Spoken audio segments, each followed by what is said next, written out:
এই হলো কলকাতার রসগোল্লা, একদম স্পঞ্জি। দেখো আমি চামচ দিয়ে ওটাকে একদম চ্যাপ্টা করে দিচ্ছি, আবার ফুলে উঠছে।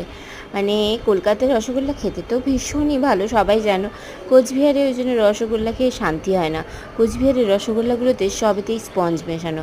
হ্যাঁ, এখানে একটা রসগোল্লা আছে কোথায় পিলখানা থেকে আনে, সেটা একটু স্পঞ্জি, মানে ছানা আছে একদম সফট নরম।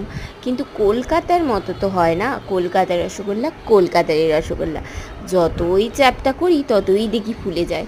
আমি কি সুন্দর মজা পাচ্ছিলাম জিনিসটাকে নিয়ে, আর তোমাদের দেখানোর জন্যই ভিডিওটা করেছি। দেখো আমি একদম চিপটে দিচ্ছি কিন্তু আবার সুন্দর ফুলে উঠছে। মানে অবাক করা জিনিস না, কত সুন্দরভাবে বানান যারা বানায়, তাই না? সত্যি কলকাতার রসগোল্লা যারা খাওনি, কলকাতা গেলে অবশ্যই একবার খেও।